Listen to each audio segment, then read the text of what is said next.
నమస్తే, welcome to Kaiser. నేను భాగ్య. తెలంగాణ రాజకీయాలనే కాదండి, ఏకంగా దేశ రాజధాని ఢిల్లీని కూడా కుదిపేసిన కేంద్ర హోంశాఖ సహాయ మంత్రి బండి సంజయ్ కుమారుడు బండి భగీరథ్ కేసులో ఇప్పుడు అత్యంత క్లిష్టమైన మలుపు చోటు చేసుకుంది. కోర్టు ఇచ్చిన ఒకే ఒక ఆర్డర్ చర్లపల్లి జైలు నుంచి పేట్ బషీరాబాద్ పోలీస్ స్టేషన్ దాకా హై టెన్షన్ క్రియేట్ చేస్తుంది. ప్రజెంట్ ఏంటిదంటే, నిందితుడు బండి భగీరథ్ ను 3 రోజుల పాటు పోలీస్ కస్టడీకి అప్పగిస్తూ కోర్టు సంచలన ఆదేశాలు జారీ చేసింది.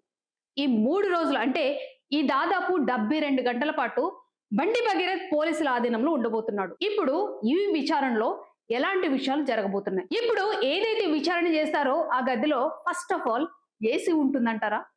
ఉండదా? ఎందుకంటే మనోడు లగ్జరీ పర్సన్ కదా. మొన్న ఒక న్యూస్ పేపర్ చూపించిన కదా నేను, సాధారణ ఖైదీలతోనే బండి భగీరథ్. అది ఎవరైతే కొన్ని ఈ మీడియా ఛానల్స్ అనుకూలంగా ఉండే ఈ రీడర్స్ మైండ్ ని వీళ్ళు ఎట్లా టర్న్ చేస్తారో చెప్పారు కదండి. అలాగే ఇప్పుడు మనోడిని విచారణ గదిలో ఏసీ కింద కూలర్ల కింద కూర్చోబెట్టి ప్రశ్నలు వేస్తారా, లేకపోతే నార్మల్ గా అందరినీ ప్రశ్నలు వేసినట్టే వేస్తారా? ఇంకొకటి, లాయర్ల ముందు అడుగుతారా, లేకపోతే బండి భగీరథ్ పక్కన లాయర్లు ఉండరా? ఇంకొకటి, ఈ 3 రోజుల్లో పోలీసులు ఎలాంటి ఆధారాలు సేకరించబోతున్నారు? బండి భగీరథ్ పక్కనే లాయర్ ఉంటాడా, ఉండడా? లీగల్ రియాలిటీతో కూడిన కంప్లీట్ అనాలిసిస్ ఈ వీడియోలో చూస్తున్నాం. ఇక ఇక్కడ అందరిలో ఉన్న ఒకే ఒక పెద్ద డౌట్ ఏంటంటే, నిందితుడు ఒక సెంట్రల్ మినిస్టర్ కొడుకు. లాయర్లు ఎప్పుడు పక్కనే ఉంటారా? ఇప్పుడు నిందితుడికి 3rd డిగ్రీ అనేది వాడతారా, వాడరా? చట్టం ఏం చెప్తుంది 3rd డిగ్రీ గురించి మాట్లాడుకుందాం. ఇక్కడ డిఫెన్స్ లాయర్ వేసిన కౌంటర్ పిటిషన్ పరిశీలించిన కోర్టు పోలీసులకు ఎవరైతే కస్టడీకి తీసుకెళ్తున్నారో వాళ్ళకి చాలా కఠినమైన షరతులు విధించింది. ఏంటిదంటే, సుప్రీంకోర్టు ఇచ్చిన డీకే బస్ జడ్జిమెంట్ ప్రకారం నిందితుడిని శారీరకంగా ఎలాంటి హింసకు గురి చేయడానికి వీల్లేదు. అంటే పోలీసులు టచ్ చేయొద్దు కస్టడీలో. ఇక టైమింగ్స్ విషయానికి వస్తే ఉదయం 10 గంటల నుండి సాయంత్రము 5:30 గంటల మధ్యలో మాత్రమే విచారణ జరపాలి. 10 గంటల ముందు తీసుకురావద్దు, 5:30 తర్వాత ఉంచొద్దు. ఇక చీకటి పడిన తర్వాత రాత్రి వేళల్లో పోలీస్ స్టేషన్ లో ఉంచడానికి చట్టం ఒప్పుకోదు. అంటే ఏదైతే కస్టడీకి తీసుకెళ్తున్నారో అక్కడ ఉండడానికి చట్టం ఒప్పుకోదు. ప్రతిరోజు సాయంత్రం 7 గంటల కల్లా భగీరథ్ ని తిరిగి చర్లపల్లి జైలుకి పంపించాలి. ఇకపోతే లాయర్ విషయానికి వస్తే ప్రతి క్వశ్చన్స్ వేసేటప్పుడు లాయర్ పక్కనే కూర్చోవాలని రూల్ లేదు. నిందితుడు కోరుకున్నప్పుడు లాయర్ తో మాట్లాడే లీగల్ యాక్సెస్ అనేది ఇవ్వాలి. ఇక విచారణ జరిగే గదికి కొద్ది దూరంలో లాయర్ చూసే పరిధిలోని ఈ ప్రాసెస్ అంతా జరగాలన్నమాట. అన్నిటికంటే ముఖ్యంగా ప్రతిరోజు విచారణకి ముందు, విచారణ జరిగిన తర్వాత ఎవరైతే నిందితుడు భగీరథ్ ఉన్నాడో భగీరథ్ కు పూర్తి స్థాయి మెడికల్ చెకప్ అనేది చేసి కోర్టుకి రిపోర్ట్ సబ్మిట్ చేయాలి. సో ఇక్కడ అటు పోలీసుల ఆటలు సాగవు, రాజకీయ నాయకుల ఆటలు కూడా సాగకూడదని చెప్పేసి కోరుకుందాం మనం. ఎందుకంటే మనకి బాధితురాలకి న్యాయం జరగాలి కాబట్టి. ఇక్కడంతా కూడా పక్కా లీగల్ ప్రొసీజర్ మాత్రమే నడవాలి అనే కోరుకుందాం. ఇక ఇన్ని నిబంధనలు ఉన్నాయి కదా, మరి పోలీసులు ఈ 3 రోజుల్లో ఎలాంటి ఆధారాలు సేకరించబోతున్నారు అనంటే, పోలీసులు తమ డైరీలో ముఖ్యంగా 3 ప్రధాన అస్త్రాలను సిద్ధం చేసుకున్నారని చెప్పుకోవచ్చు. ఫస్ట్ ఏంటంటే, ఎవరైతే నిందితుడు బండి భగీరథ్ ఉన్నాడో అతను ఆధారాలు మాయం చేశాడు. అంటే ఏదైతే తన ఫోన్ సబ్మిట్ చేశాడో ఆ ఫోను అతనిది కాదు, అతనిది వేరే ఫోన్ అని చెప్పేసి మనకి బాధితురాలు చెప్పడం జరిగిందనమాట.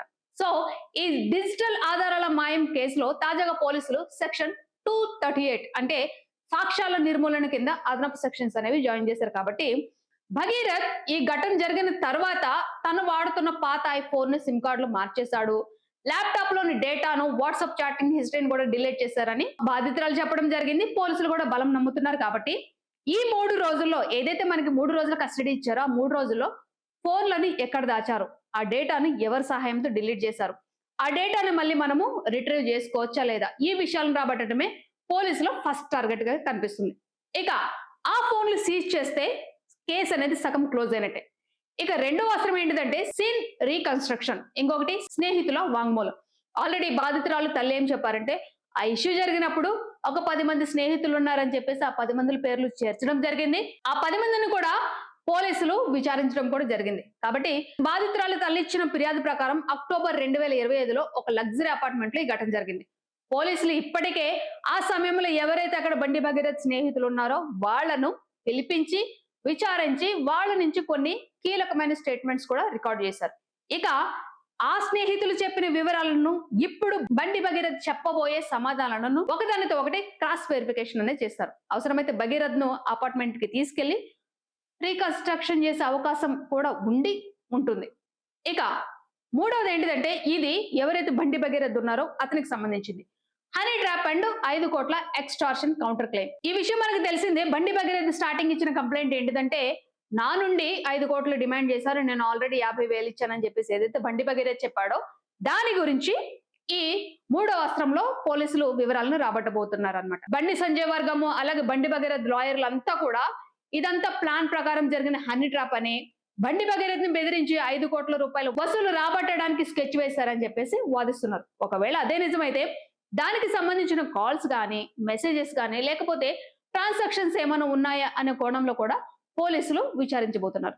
చూశారు కదండి, ఈ 3 రోజులు పోలీస్ కస్టడీ అనేది బండి భగీరథ్ భవిష్యత్తును మార్చబోయే ఒక కీలక సమయం అని చెప్పుకోవచ్చు. ఎందుకంటే ఏదైతే ఇష్యూ జరిగిందో ఆ ఇష్యూ నుంచి ఈ రోజు వరకు కూడా బండి భగీరథ్ కు అనుకూలంగా ఏది రాలేదు. తను బెయిల్ కావాలన్నాడు, దాన్ని కొట్టేశారు, ఇంకా చాలా చాలా విషయాలు జరిగినాయి. కాబట్టి ఈ 3 రోజులు ఏదైతే పోలీసులు బండి భగీరథ్ ని ప్రశ్నించబోతున్నారు ఆ ప్రశ్నలకు బండి భగీరథ్ చెప్పే సమాధానాలు ఎలా ఉంటాయో చూడాలి. ఎందుకంటే పోలీసులు డిజిటల్ ఆధారాలను బయటకు తీసుకొస్తారా లేదా, ఇన్ కేసు డిజిటల్ ఆధారాలను బయటకు తీసుకొస్తే బండి భగీరథ్ భవిష్యత్ ఏంటి, లేకపోతే డిఫెన్స్ లాయర్లు ఏదైతే కౌంటర్ క్లెయిమ్ పెట్టారో దాన్ని నిరూపించగలరా లేదా, నిరూపిస్తే ఎవరైతే ఇప్పుడు బాధితురాలు తల్లి చెప్పింది ఉందో అది నిజమా కాదా, ఇక బండి భగీరథ్ స్నేహితులు ఎవరైతే ఉన్నారో 10 మంది వాళ్ళు చెప్పిన విషయాలు ఏంటిది, బండి భగీరథ్ చెప్పబోతున్న విషయాలేంటి, వీళ్ళిద్దరు చెప్పేది మ్యాచ్ అవుతుందా అవదా. ఎందుకంటే ఎవరైతే స్నేహితులను విచారించారో ఆ విచారణ టైంలో బండి భగీరథ్ లేడు, అక్కడ ఉంచరు కూడా. కాబట్టి వాళ్ళిద్దరు చెప్పేది మ్యాచ్ అవుతుందా లేదా. ఇన్ కేసు మ్యాచ్ అవ్వకపోతే బండి భగీరథ్ సిచ్యువేషన్ ఎలా ఉండబోతుంది, ఈ విచారణ ముగిసిన తర్వాత కేసు అనేది ఎలాంటి మలుపులు తిరగబోతుంది అనేది రియల్లీ ఇంట్రెస్టింగ్ గా ఉండబోతుందండి. Let's wait and see.